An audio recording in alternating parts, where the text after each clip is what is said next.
¿De qué le sirve a uno decir que tiene fe si no lo demuestra con sus acciones?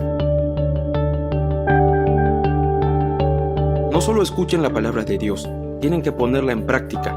De lo contrario, solamente se engañan a sí mismos.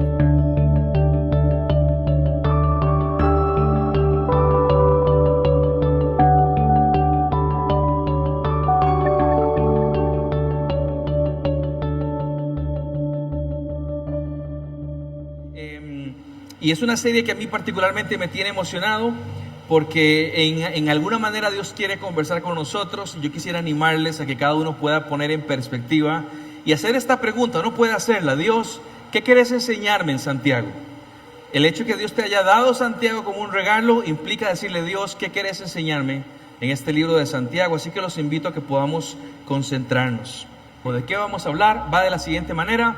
Hoy es la introducción, luego veremos el tema, y ahora por temas: favoritismo versus amor, luego la fe genuina, la lengua, sabiduría verdadera versus falsa, un corazón dividido, condenar a otros, la arrogancia de las riquezas, el peligro de las riquezas, paciencia y perseverancia, que tu sí sea un sí, oración llena de fe, restaurando a otros. Esos son los 13 temas que vamos a ver durante esta serie. Así que por favor, anímese de que esté entusiasta al respecto con lo que vamos a hablar. Si cualquiera quiere sacar fotos, lo puede hacer. Si quieren pedir las diapositivas originales, WhatsApp las piden y les enviamos lo que usted quiera por ahí. Bien, vamos a empezar entonces con Santiago y quiero llevarlos al contexto de Santiago. Primera pregunta básica: ¿quién escribió Santiago? Que no fue Pablo, fue Santiago. Le pusieron así, yo sé que puede ser tramposo porque Timoteo lo escribió Pablo, pero Santiago lo escribió Santiago. La pregunta es: ¿quién era Santiago? ¿Era Santiago uno de los 12 apóstoles de Jesús? ¿Alguien sabe? ¿Por aquí? ¿Por allá? ¿Nadie? Sí. No era un apóstol de Jesús, ¿ok? Era el hermano menor de Jesús, o técnicamente el medio hermano menor de Jesús. Este Santiago, yo sé que entramos en conflicto especialmente con la fe católica, que dice que María no tuvo más hijos. Nosotros creemos que sí y no le vemos problema a eso. Y el texto, hay muchos pasajes que hablan acerca de los hermanos de Jesús, y Santiago era uno de ellos, el hermano menor. Y en la Biblia a él no se le conoce como Santiago, su nombre es Jacobo. La palabra griega es Jacobus y el hebreo Jacob, y es la traducción para Jacobo. Entonces, si es Jacobo, ¿por qué le pusieron Santiago? Les cuento algo rapidísimo de la historia. Más adelante, dentro de la traducción que se hizo a este Jacobo, cuando ya el imperio había adquirido el idioma latino o el latín, se le empezó a llamar Santus Jacobus, o sea, el Santo Jacobo. Y Santus Jacobus más adelante derivó en Santiago y finalmente en Santiago, que es lo que conocemos hoy. Así que Santiago es el Santo Jacobo. Vamos a seguir tratando ustedes y yo como Santiago, porque así es como la Biblia lo presenta, Santiago, pero que sepamos que el nombre viene de esto, como considerar un santo a Jacobo, y de ahí viene Santiago. Bueno, Santiago no era apóstol de Jesucristo. Él más adelante cree y entonces se convierte en uno de los líderes principales de la iglesia de Jerusalén. Cuando Pedro en un momento sale a predicar el evangelio, quien queda al mando o al frente de la iglesia de Jerusalén fue Santiago, el hermano menor de Jesucristo. Y lo que pasa es de que esta de las cartas que él escribe, porque había pasado algo muy particular. Es más, Santiago es, dicen los teólogos, la carta más antigua del Nuevo Testamento. O sea, fue la primera que se escribió, ahí por el año 45 después de Cristo. Escuchen esto: si entendemos que fue escrita en el 45 después de Cristo y Jesús murió en el 33 después de Cristo, habrían pasado entre 12 y 10 años, solamente 12 o 10, desde que Jesucristo se había levantado entre los muertos, cuando Jacobo escribe esta carta. Es una carta muy temprana y es una carta muy pegada a lo que había pasado. ¿Qué sucedía? Que en Jerusalén estaban teniendo problemas. ¿En qué áreas? Tenían una hambruna, y los historiadores nos hablan de esta hambruna que pasaba esa zona de Palestina.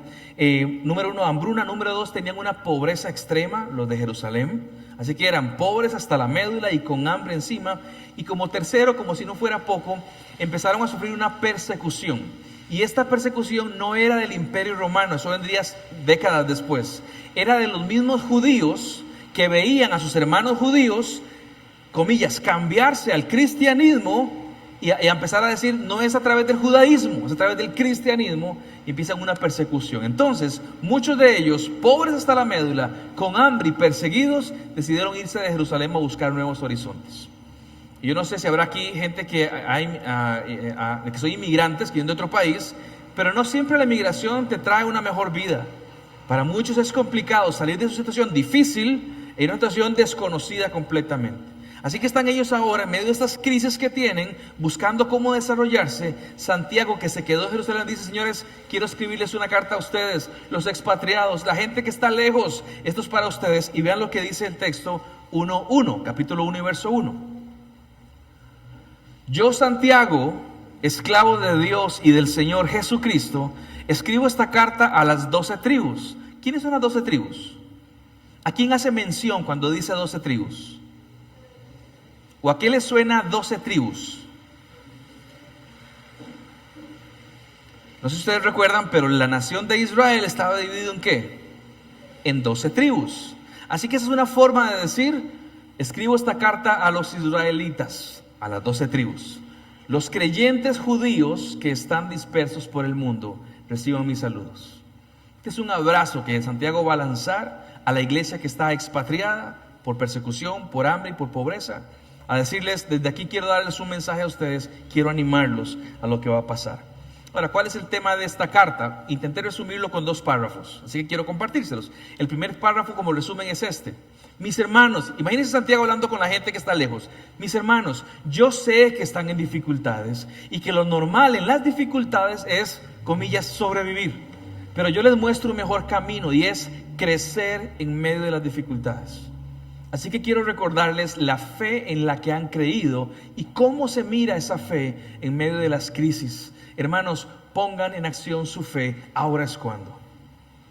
El tema va a ser, yo sé que están en problemas y dificultades, ni vamos a hablar del tema, ya sé que están, pero quiero animarlos a comportarse dignamente en medio de las dificultades.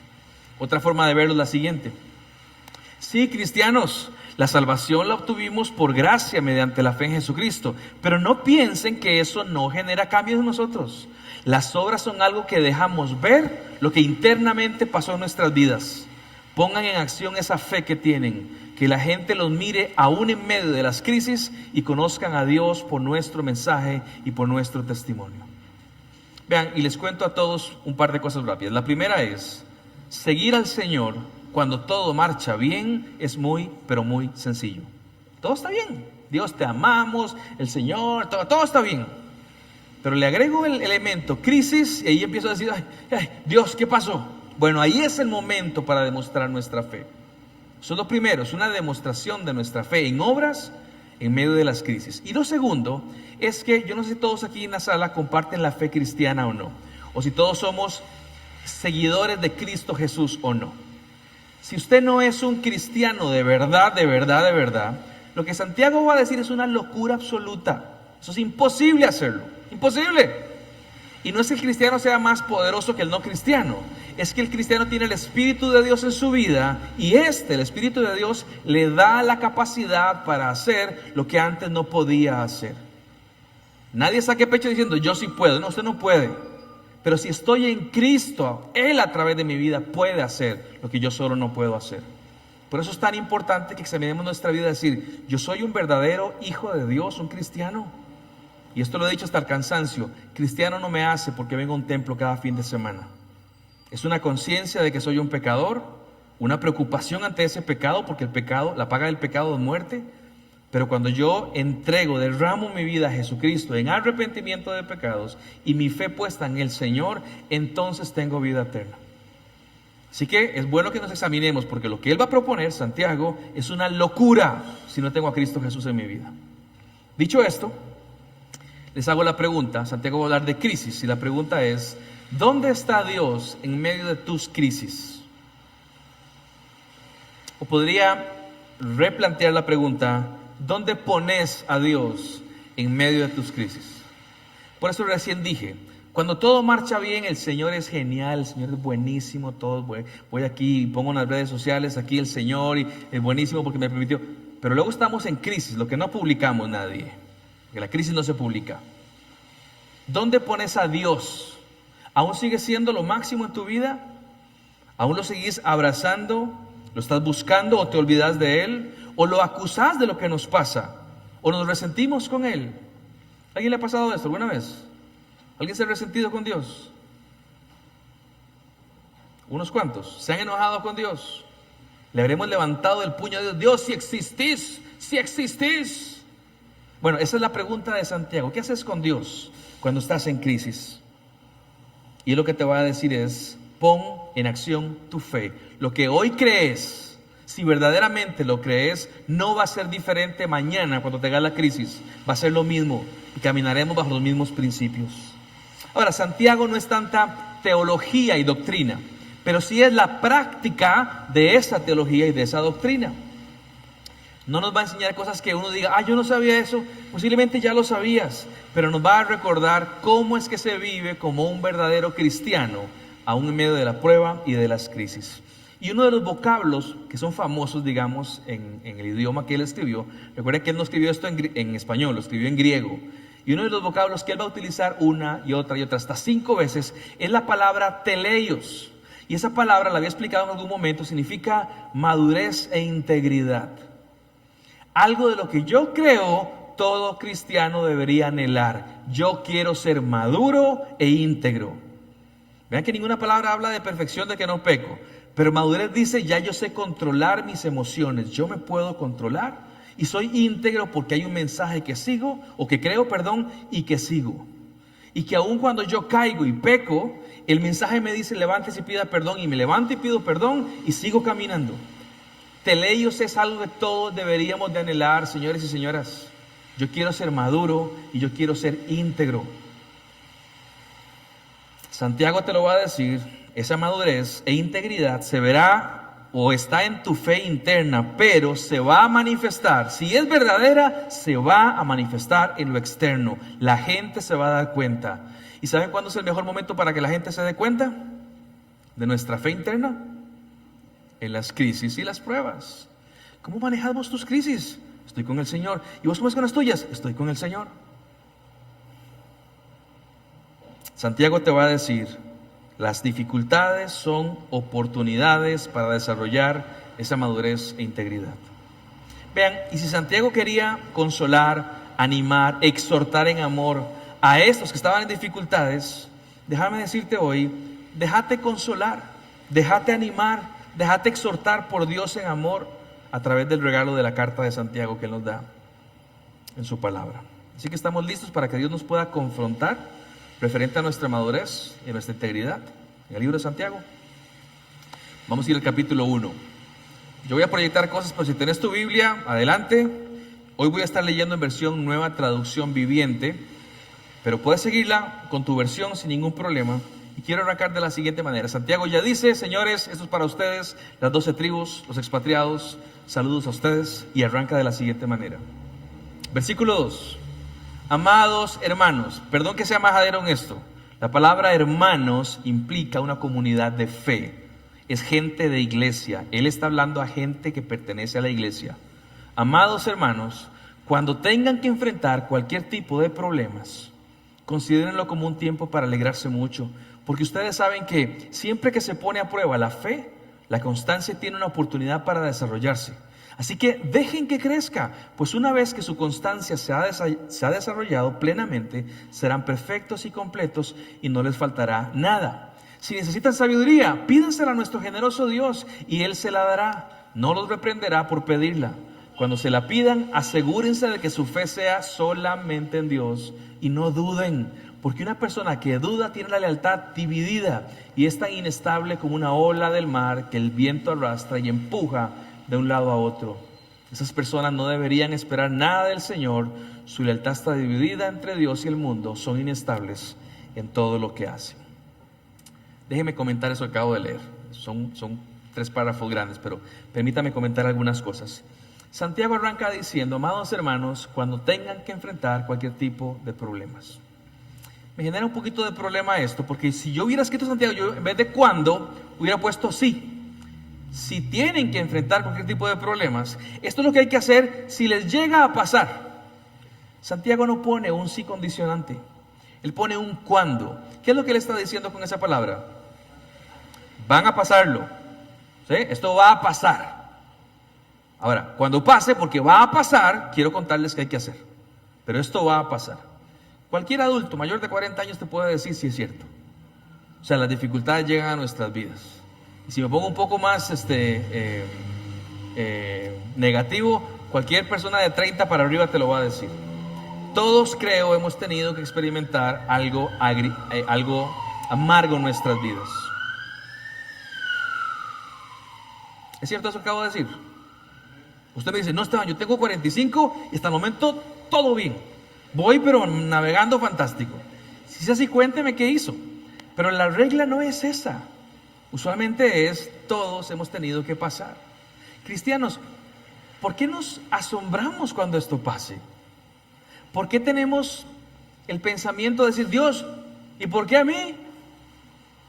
No es que Dios lo diga, pero Él podría preguntarte, ¿y por qué no? O sea, todos los seres humanos del planeta Tierra les ha pasado, desde Adán hasta el bebé que nació hace un segundo. Todo mundo ha pasado por crisis y por pruebas.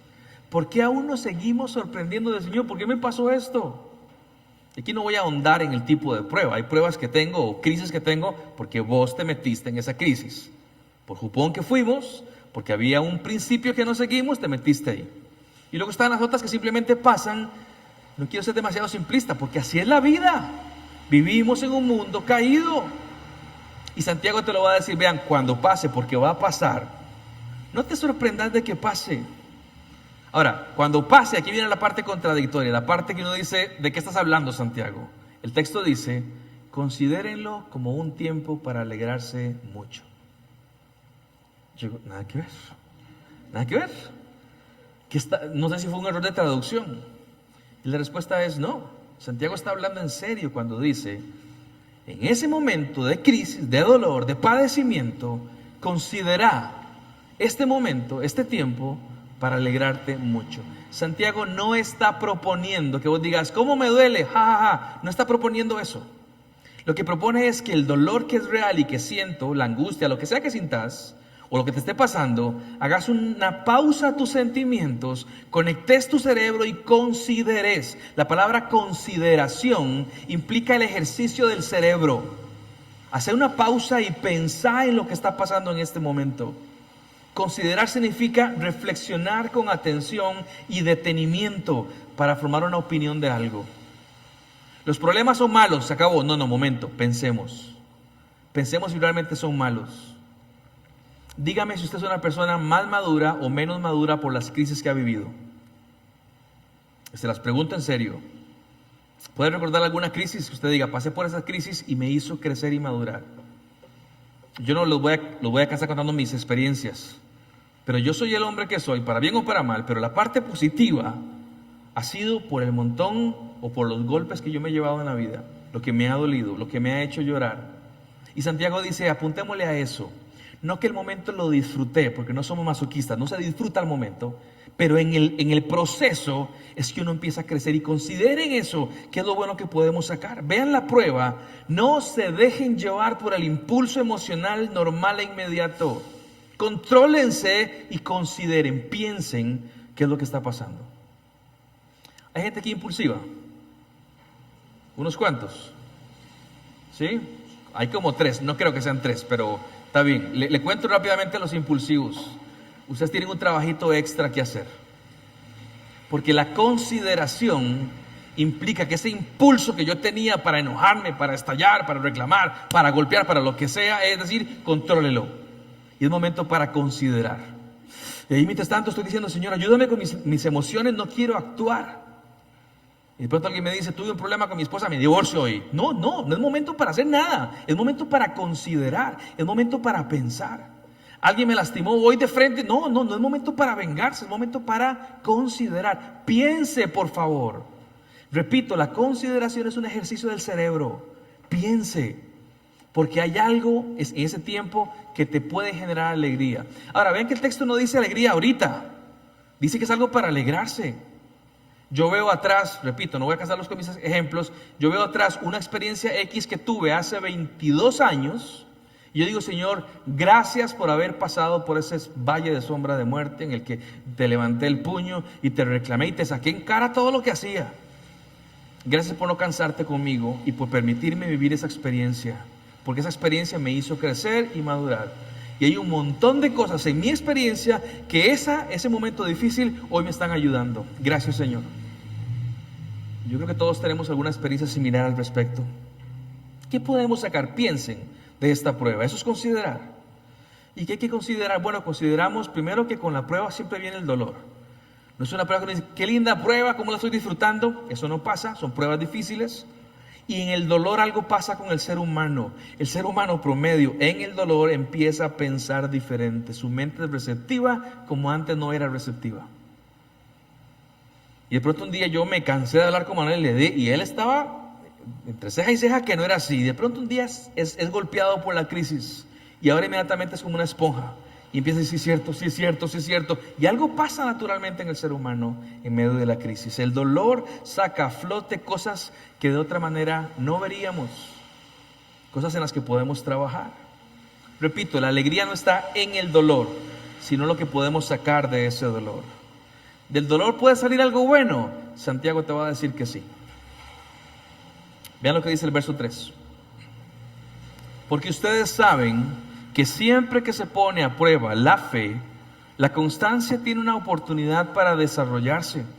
Así que dejen que crezca, pues una vez que su constancia se haya desarrollado plenamente, serán, esta palabra perfecta es teleios, serán maduros, serán íntegros, completos y no les faltará nada. ¿Cómo es que dice Santiago que se llega a esa madurez? ¿Serán perfectos y completos cuándo? Cuando se haya desarrollado plenamente. ¿Plenamente qué? La constancia. Constancia. ¿Alguien sabe definir constancia? Cuando el papá le dice al chico, sea constante, ¿qué le está diciendo? No afloje, siga. Ahora, ¿sea constante en qué? Bueno, veamos qué es lo que dice. Soy perfecto y completo cuando se desarrolló plenamente mi constancia, la que dejé crecer. Voy un poco más atrás y dice, ustedes saben que siempre que se pone a prueba, ¿qué cosa? La fe. Y dice, pero lo que se puso a prueba no era mi fe, era mi matrimonio, o era mi paternidad, o era mi manejar a mis hijos, o a los empleados, o al estudio. No era mi fe. Vean, siempre pasa lo mismo. Cuando estamos en crisis, lo que se pone a prueba es la fe. Es decir, ¿aún sigues creyendo lo que creías ayer? ¿O ya cambió tu forma de pensar por la crisis? Y es muy interesante porque la gente en medio de la crisis, su trabajo no cambia. Sigo entrando el lunes a las 7 de la mañana. Su súper no cambia. Igual voy al súper cada 15 días, o sea, cada mes. Eso no cambia. Lo que sí cambia es la fe. Y es una de las preguntas que yo hago cuando la gente me cuenta sus situaciones complicadas. Yo les pregunto, ¿y tu fe cómo anda, Lau? Y es como que, ¿y eso qué tiene que ver? Tiene que ver, ¿seguís confiando en Dios? Seguir diciendo que aunque estemos en las buenas y en las malas, Dios sigue siendo mi norte. Porque la fe sufre una crisis. Y esto obviamente no puedo no mencionar a Pedro cuando Pedro dice que al igual que el oro se purifica al pasar por el fuego, así mi fe se purifica al pasar por las pruebas. Y que cuando sale el oro del fuego, sale puro, sin imperfecciones. Y cuando la fe sale de las pruebas, sale una fe purificada, una fe madura, completa, a la cual no le falta nada. Esto es lo que Santiago dice, enfóquense en esto, por favor. No en el barrial que tienen, enfóquense en esto. Las pruebas nos hacen ver a Dios y preguntarle muchas cosas. ¿Qué pasó, Dios? ¿Dónde estás? ¿Existís? ¿Por qué me pasa esto? Como si fuera algo nuevo en la raza humana. Cuando a todos nos pasan cosas. Unos más, otros menos, estoy de acuerdo. Pero a todos nos pasan cosas. Santiago te va a decir que las pruebas pueden apartarte de la fe o pueden mantenerte constante en ella. ¿Y cuál es el mejor terreno para que la fe se vea purificada? ¿Usted conoce la respuesta? ¿Cuál es el mejor terreno? Las pruebas y las crisis. Es correcto. Esta es la imagen de un hombre y una mujer que dicen, no hay prueba ni dolor que puedan separarme de Dios. Y lo creen y lo viven. Y uno de pronto dice, ¿cómo hiciste para pasar tal prueba? Estoy agarrada del Señor. Sí, pero has llorado. Claro que he llorado, no soy de palo. Pero sigo aferrada a mi fe, por ejemplo. ¿Es fácil? Desde luego que no. Una prueba duele, pero también forma, endereza lo torcido, hace crecer. ¿Qué necesitamos para navegar por ese mar de pruebas y de crisis y salir airosos al respecto? ¿Qué necesitamos? Nuestra fe, agarrarnos de Dios. Hay una palabra que Santiago te va a decir, y el versículo 5, vean lo que dice. Si necesitan sabiduría, pídansela a nuestro generoso Dios, y Él se la dará, no los reprenderá por pedirla. Yo diría, Santiago, perdonad, si necesitas sabiduría, ¿para qué? Y me va a decir, Esteban, te vengo hablando de tribulaciones y de pruebas. Si ocupas sabiduría para pasar esto, pedísela a Dios. Y muchos hemos oído este pasaje. Si alguno requiere sabiduría, pídasela a Dios y Él se la dará abundantemente. Pero ¿cuál era el contexto? Pruebas y crisis. Porque las pruebas y las crisis se viven en la sabiduría de Dios. ¿Qué es lo que pasa cuando yo no vivo mi vida y mis crisis en la sabiduría de Dios? Que no me queda otra más que la sabiduría humana. ¿Y qué hace la sabiduría humana? Perdón la expresión tan coloquial, burrada tras burrada, tras burrada, tras burrada. Yo puedo buscar la sabiduría divina, ya les voy a decir a dónde se encuentra, o la sabiduría del mundo. La que te dice, ¿qué te hizo qué? Ah, no, yo que vos le digo y le esto y lo otro. Pues sí es cierto, sí es cierto. Y empezamos a carbonearnos y vas y actúas sin consecuencia. Yo mañana mismo, si mañana mismo anda, además te acompaño. Sabiduría humana. Y Él dice, si ocupan sabiduría, pídansela a nuestro generoso Dios, que venga de Él. Estoy en pruebas, le pido sabiduría a Dios, porque sin su sabiduría hago lo contrario. Le reclamo a Dios, me enojo con Dios. Una persona que se enoja y reclama con Dios, lo que está demostrando es que es una persona necia, sin sabiduría de parte de Dios, inmadura. Y Dios quiere que maduremos, y una herramienta que puede usar son las pruebas. ¿Realmente le pedimos a Dios sabiduría? Señor, dame paciencia para aguantar a mi esposa. Es una forma de decirlo. Otra sería, Señor, dame sabiduría para honrar a mi esposa. Aquí está, perdón, dice así, pero está aquí. Dame sabiduría, es diferente. Dame control, porque si no hago algo. Eso es una oración necia. Santiago dice, pidamos sabiduría, Señor, dame sabiduría para honrarte a vos al tratar a mi cónyuge, a mis hijos, en medio de la crisis. El verso 6 arranca diciendo, cuando se la pidan, ¿a quién? A Dios. Cuando le pidan, ¿qué? Sabiduría. Cuando le pidan sabiduría a Dios, asegúrense de que su fe sea solamente en Dios. Ahora, ¿por qué no dijo que su fe sea en Dios? No, dice solamente en Dios. Parte de la naturaleza humana es decir, Señor, aquí voy en mi peregrinaje y en mi crisis, y está la sabiduría tuya, y también hay otras opciones que me gustan. Voy a ir analizando cuál sí y cuál no. Y el texto habla de eso. No duden, porque una persona que duda tiene la lealtad dividida y está inestable como una ola del mar que el viento arrastra y empuja de un lado al otro. Esas personas, las que dudan, las que no ponen su sabiduría solamente en Dios, no deberían esperar nada del Señor. Su lealtad está dividida entre Dios y el mundo y son inestables en todo lo que hacen. ¿Fe puesta en qué, según Santiago? ¿Qué dice el texto? Fe puesta en el Señor, en Dios, y solamente en el Señor. Ahora, es una fe de que uno dice, y lo he escuchado, tené fe, Dios te va a sacar de ese problema. Y yo digo, tiempo todo el mundo, por favor, nadie anote esto, porque eso es una mentira. Cuando el texto habla de fe puesta en Dios, no es una fe que te saca del problema. ¿Qué acabamos de decir en el versículo 5? ¿Alguien se acuerda? Eso se llama contexto anterior. ¿Qué dijimos? Pidan sabiduría. Cuando se la pidan, asegúrense que su fe sea solamente en Dios. ¿Fe en qué? Fe es creer que algo va a venir. ¿Qué es lo que va a venir? La sabiduría que le acabo de pedir.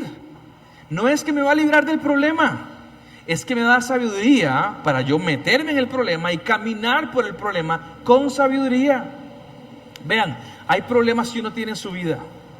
Si dice, Dios, por favor, sácame del problema, Dios puede decirte, no, vas a pasar el problema. En el problema, en la crisis, hay crecimiento y fortaleza. Cuando uno lee el famosísimo Salmo 23, ¿qué es lo que dice? Aunque ande en valle de sombra de muerte, no temeré mal alguno, porque tú estarás conmigo. Pero pasarás por el valle de sombra de muerte. Nada más que vas a ir conmigo, pero lo vas a vivir, lo vas a experimentar. Hay crisis en nuestras vidas que tenemos que pasar para aprender. Y en ese pasar, ¿qué hago? Que la sabiduría de Dios te acompañe en todo momento. Yo sé que suena más lindo decir, ten fe que Dios te va a sacar del problema. Suena más lindo, lo entiendo. Pero eso no es lo que está diciendo Santiago. Ten fe en que Dios te va a dar sabiduría para que transites a través del problema. No duden que Dios da sabiduría, no duden. Y me gusta esta versión porque habla acerca de una lealtad dividida. Y es increíble cómo esto sucede todo el tiempo. Es un tema de decir, Dios, quiero escucharte, quiero conocerte, voy a obedecerte, a menos que me digas algo que no quiera que me digas. ¿Sí? Voy en este camino, pero si me decís, hay que perdonar al que te ofende, ahí ya, entonces ya lleno. O hay que darle al otro lado, ahí ya no quiero. O si no hay que pagar mal con mal, ahí ya no quiero. Voy a seguirte en el tanto, me digas lo que quiero que me digas. Pero si no me lo decís, optaré por esto. Mi amiga me dice cosas fantásticas. Que le raye el carro, que le tire esto, que le corta o sea, me decía muchas cosas, sí. Entonces, ¿qué es lo que yo quiero escuchar? Esa es la lealtad dividida. Señor, aquí o aquí. Y por eso Él dice, fe solamente en Dios. Porque Él sabe que uno puede poner fe en otros lugares. Es lo que Él habla. Y todo el tiempo pasa. Vean, hay gente que no habla conmigo porque sabe que lo que les voy a decir no les va a gustar. Mejor no le digo nada, voy a hacer lo que me va a decir. Y no quiero que me diga eso. Pero si yo abro el texto bíblico y te digo lo que entiendo que Dios te está diciendo que en tu problema, pero no lo haces, tenés la lealtad dividida. Y entonces son personas inestables, no tienen un norte fijo, ese norte de la sabiduría de Dios. ¿Qué es lo que pasa con ellos según Santiago? Van de aquí para allá, de acuerdo a lo que el mundo, la gente, las circunstancias le vayan diciendo. Para mí es triste ver a una persona en crisis que de pronto dice, no, yo no voy a ir más al templo, no voy a orar más, no voy a leer más la Biblia, porque Dios me hizo esto y Él podía detenerlo y no lo hizo. Así que ahora me voy como una especie de rebeldía adolescente. Me voy con mis amigas no creyentes, mis amigos no creyentes, y guaro, no hay problema, me ligo a algo, no importa, de por sí. Y de pronto empezaste a irte por otro lado. ¿Qué es lo que esperas obtener de eso? ¿Darle una lección a Dios? ¿Realmente llegamos a ese grado de... ¿qué palabra puede ser? ¿De estupidez? Yo le voy a enseñar a Dios una lección. Cuando el Dios no fue el problema de lo que te sucedió, es tan inestable como la ola del mar que el viento arrastra y andan ahí como una pelota de ping pong, va para allá, y un día vienen quebrantados, el siguiente están en una cantina, otro día vienen quebrantados, el siguiente están con otra, y ahí andan, al son de quien les cante más bonito. Y hay demasiadas personas, voy a utilizar el ejemplo de esta iglesia local, que están viviendo y pasando por las crisis sin la sabiduría que viene de Dios. Y Santiago dice algo fuerte en el versículo 7. Esas personas no deberían esperar nada del Señor. Vean, a mí no me gusta el versículo 7. Yo siempre espero algo de vos, Señor. Sí, si haces lo que te digo, vas a obtener algo mío. Pero si vas a vivir en abierta desobediencia, ¿qué estás esperando de mí?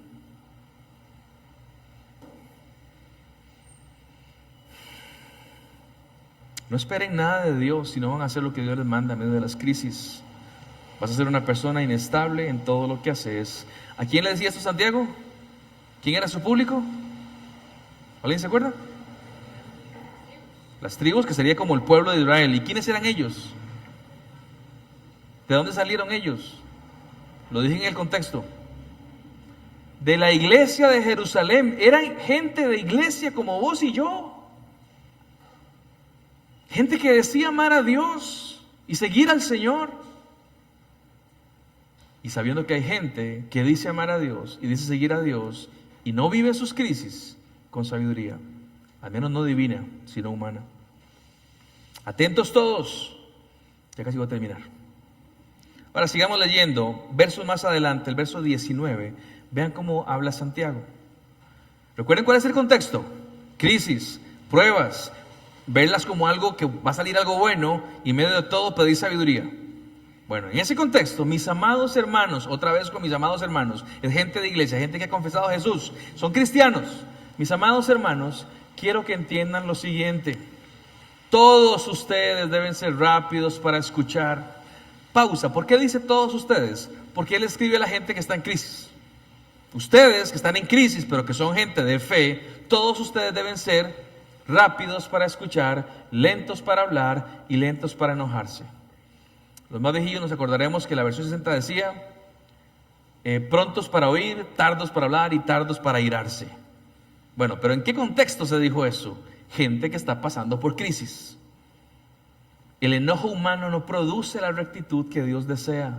Así que quiten de su vida todo lo malo y lo sucio y acepten con humildad la palabra que Dios les ha sembrado en el corazón, porque tiene el poder de salvar el alma. Sigue escribiendo: no solo escuchen la palabra de Dios, tienen que ponerla en práctica. De lo contrario, solamente se engañan a sí mismos.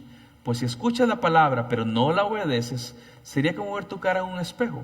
Te ves a ti mismo, luego te alejas y te olvidas cómo eres. Pero si miras atentamente en la ley perfecta que te hace libre y la pones en práctica y no olvidas lo que escuchaste, entonces Dios te bendecirá por tu obediencia. Comento este otro pedacito con algunas ideas rápidas. La primera, en el versículo 19, es rápidos para escuchar, lentos para hablar y lentos para enojarse. ¿Por qué diría esto? ¿Qué es lo que pasa naturalmente cuando estamos en crisis? ¿Qué emoción nos viene al corazón?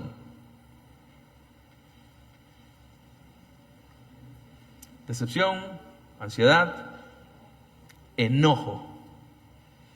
Siempre buscando el ¿por qué? ¿Por qué? ¿Por qué a mí? Y si algún recorte en la empresa, 15%, ahí estoy yo. ¿Por qué?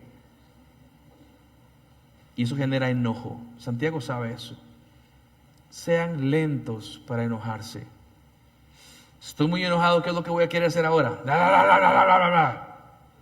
Sean lentos para hablar, lentos para enojarse. Más bien sean rápidos para escuchar. El momento de la crisis es un tiempo para escuchar, es un tiempo para hacer silencio. Y es muy interesante cómo la sociedad nuestra, evangélica, latinoamericana, mundial en realidad, pero latinoamericana, tiene una situación ahí media rara con el tema del silencio. Nos incomoda de una manera el silencio. Y cada vez que estamos en una reunión, algo tiene que estar sonando, porque si nos callamos hay algún tipo de tensión.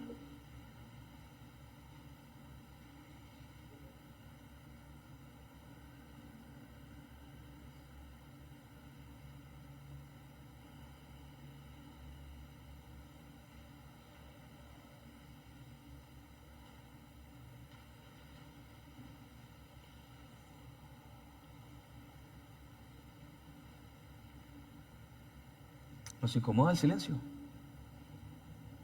Bueno, en mi caso solo no, pero decía algo porque estamos en el templo. Y solo estuve en silencio 20 segundos. Hago un paréntesis para contarles. Este grupo que tengo de amigos, somos 5 y que nos reunimos, está liderado por un anciano de 82 años. Yo soy, para que se den una idea, yo soy el tercero más joven. Sí, tengo 45, pero él tiene 82. Y parte de las prácticas litúrgicas que él hace es el silencio. Así que de mis 4 días, 1, nos levantamos y él dice: hoy es un día de silencio absoluto, absoluto. No vamos a hablarnos, vamos a estar simplemente meditando. Y es tan complicado para mí, porque la revolución de mi mente siempre es estar haciendo algo y encima vivo hablando, así que, y es silencio. Y desayunamos y cada quien está comiendo. Que no es raro para los hombres, pero luego tenemos que hacer el almuerzo juntos. Todos callados. Todos callados durante 24 horas. Y uno entiende el valor de esta disciplina. Las crisis es un momento para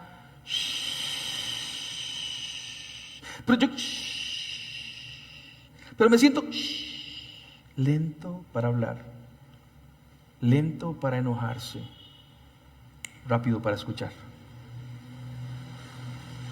No es un momento para resolver nada, es un momento para escuchar. Ahora, mi pregunta sería, ¿escuchar qué? Santiago me lo va a decir. Acepten con humildad, escuchen, la palabra que Dios les ha sembrado en el corazón, porque tiene el poder para salvar su alma. ¿Qué es lo que dice Santiago que debemos de estar escuchando constantemente en el medio de las pruebas? La palabra de Dios. Estás en crisis, señor Fabiana. ¿Qué te puedo decir para consolarte y para decirte ánimo, sigamos adelante? ¿Mis palabras? ¿O puedo usar la palabra de Dios? Santiago te dice, usar la palabra de Dios tiene más peso que las tuyas. Me ha tocado estar en un montonazo de funerales. Y me dice, ¿qué digo? Lo lamento mucho. Eso no consuela nada. ¿Qué digo? Santiago te va a decir, momento de escuchar con humildad la palabra de Dios, de aceptarla, la que Él ha sembrado en su corazón, que lo que ayer creíamos que era cierto, sin crisis, hoy lo sigamos creyendo con crisis, porque no ha cambiado en nada su palabra. La palabra que Dios ha sembrado en el corazón, no solamente escuchen la palabra de Dios, tienen que ponerla en práctica, de lo contrario solamente se engañan a ustedes mismos, pues si escuchas la palabra pero no la obedeces, es como que ves en tu cara un espejo, te ves y luego te olvidas. Pero si miras atentamente la ley perfecta, esta es la palabra, la ley perfecta que te hace libre y la pones en práctica, lo que ayer decías que era cierto y te animaba cuando estaba todo en bonanza, bueno, hoy en la crisis, esa misma ley perfecta, escucharla atentamente. 3 veces dice la palabra de Dios. Y esto no tienen que aprendérselo, pero la expresión griega que usa Santiago para decir palabra es la expresión logos. Y logos es muy importante porque es la misma forma en la cual Juan se refiere a Cristo Jesús cuando habla de el logos de Dios. Ese es Jesús. Es como que Santiago dice, escuchen el logos a Jesucristo, escúchenlo a Él en medio de las crisis. Usa los verbos acéptenla, escúchenla y mírenla atentamente. Acéptenla es siéntese y escuche. Mírenla implica lleve un póster pequeñito y léala por lo menos. Pero mirar atentamente la ley y llevar el póster grande y decir yo voy a estudiar. Porque eso es lo que Dios quiere que yo haga. Yo me voy a profundizar en lo que Él quiere que yo haga. ¿Cómo es tu tiempo de estudio bíblico? En tiempo de bonanza y en tiempo de crisis. ¿Sos un estudioso de la palabra de Dios? De tener tiempo solas, de escuchar su voz, de aceptarla sin hablar, sin enojarse. No es tiempo de resolver el problema, es tiempo de escuchar al Señor. Y la secuencia de Santiago es acéptenla, escúchenla, mírenla atentamente y luego pónganla en práctica. Da esos 3 elementos centrales. Acepten con humildad la palabra que Dios les ha sembrado en el corazón. Y no solo escuchen la palabra de Dios, tienen que ponerla en práctica. Y si miras atentamente, perdón que sea majadero que esa palabra, pero atentamente implica casi que con lupa, en la ley perfecta que te hace libre y la pones en práctica y no olvidas lo que escuchaste. Mis amados, antes de querer salvar el mundo a punta de buenas obras, hay que escuchar con detenimiento y atención y profundidad la palabra del Señor para que lo que hagamos sea realmente algo que afecte positivamente. Y todo esto en medio de mis luchas y mis pruebas y mis tentaciones. Vuelvo al principio. Entonces las pruebas no están para llorarlas. Llorad si ocupas llorar. Yo creo que el llanto es un don del Señor, un regalo de Dios. Lloren para que saquen tensión, pero la prueba no es para eso. Y es lo que les decía al principio: cuando tengan que enfrentar cualquier tipo de problemas, considérenlo como un tiempo para alegrarse mucho, porque ustedes saben que siempre que se pone a prueba la fe, la constancia tiene una oportunidad para desarrollarse. Así que dejen que crezca. Parece que podríamos no dejar que crezca, por eso dice permítanle crecer, pues una vez que su constancia se haya desarrollado plenamente, o sea, de que siempre estoy ahí, no importa lo que pase, seguiré a Jesucristo. Cuando ya la desarrollé eso, seremos teleios, maduros, íntegros, completos y no nos faltará nada. Esto, mis amados, es lo que se hace en medio de las pruebas y de las crisis para quienes son verdaderos seguidores de Cristo Jesús. ¿Saben qué sucede cuando hacemos esto? No lo inventemos, Santiago te lo va a decir. La última parte del verso 19, él dice, 25, entonces Dios te bendecirá por tu obediencia. Vamos a empezar a ver la luz en medio de la oscuridad de la crisis. Y luz no siempre es, allá está al final del túnel. Puede que no, pero tengo una luz que es una lámpara a mis pies, que me dice cómo navegar en medio de las crisis, qué ver y qué no ver, en qué no pararme y cómo seguir.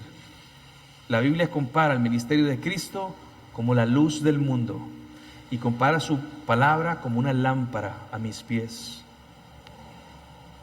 Y entonces demostramos cómo cristiano vive las crisis que van a venir sí o sí de una manera que le honre a Él en todo momento.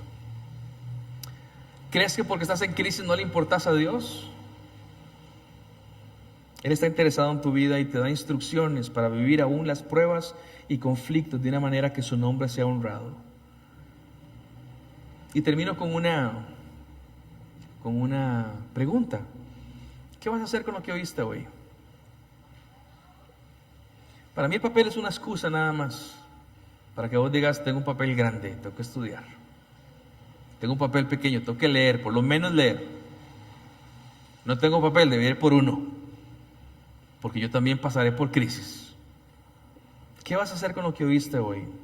¿Cómo va a cambiar tu perspectiva de cómo navegar en medio de las crisis antes de reclamarle a Dios? No solo oidores, dijo Santiago, sino hacedores de la palabra de Dios. ¿Alguien quiere que ore por usted? ¿Por qué no se pone en pie? Los que quieran que ore por usted. Ahora les cuento, no voy a orar para que Dios les quite la prueba. Se los adelanto de una. Voy a orar para que el Señor nos ayude a ser firmes y a hacer lo que Él quiere que hagamos en medio de la prueba. Señor, tu palabra dice que seamos agradecidos en todo. Señor, yo no sé las pruebas que están viviendo mis amigos y mis hermanos, si son pruebas las cuales fuimos cabezones y nos metimos en la prueba, o si es una prueba simplemente porque así es el mundo, complicado. Sea como sea, ayúdanos, por favor, Señor, ayúdanos a ser gente pensante que escucha tu palabra y actúa en consecuencia.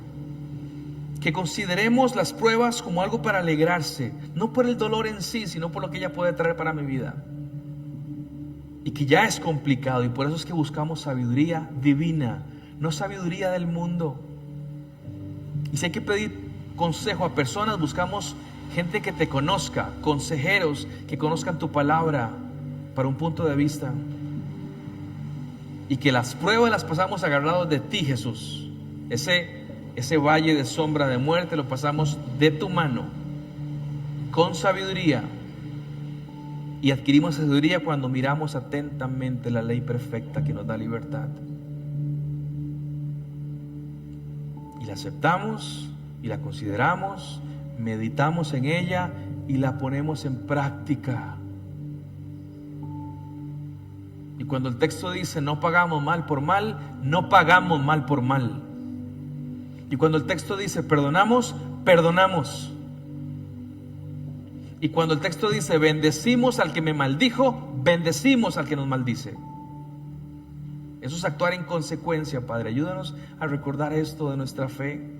Que nuestra prueba puntual y particular no cambió tu palabra, sigue siendo la misma. Señor, yo no pretendo entender el dolor que pueden tener algunos de mis hermanos aquí presentes, pero sé que tu Espíritu Santo puede abrazarnos y consolarnos. Tu palabra dice que eres el gran consolador, pero parte del consuelo es a que pongamos nuestra mirada en tu palabra y en Jesús, que hagamos lo que Él quiere que hagamos, y que la prueba pone con humildad en tu palabra y el orgullo lo desechamos. Ayúdanos, por favor. Si hay gente hoy que está en paz y tranquilidad en su vida, hoy que estemos sembrando, Señor, para cuando estemos en pruebas. Y si hay gente que está en pruebas, que podamos cosechar lo que hemos sembrado antes y que nos pueda recordar cómo Santiago también estuvo en pruebas. Señor, ¿a quién vamos a acudir si no es a ti? De ti se dice, Jesús, que tú eres un varón experimentado en dolores. El autor de Hebreos dice que tú nos entiendes porque tú mismo estuviste en esta carne. Tú sabes lo que pasamos. Y si hablamos de pruebas, las tuyas fueron mucho, mucho más grandes. Y el Padre te bendijo y te puso con un nombre que es sobre todo nombre. Y en nombre de ese Jesús es que nosotros actuamos en nuestras pruebas. Gracias por el precioso regalo que nos das de Santiago 1. Permite que podamos extraer más sabiduría de tu palabra, que podamos honrarte aún cuando estemos en medio de pruebas. Te bendecimos, te damos gracias y oramos en esta noche en el nombre de nuestro Señor Cristo Jesús y decimos juntos, amén y amén. Mis hermanos, que tengan todos un muy buen sábado y que tengan tiempo para pensar. Nos vemos en 8 días con la lección preparada, ¿les parece? ¿Sí? Que tengan todos una linda noche. Buenas noches.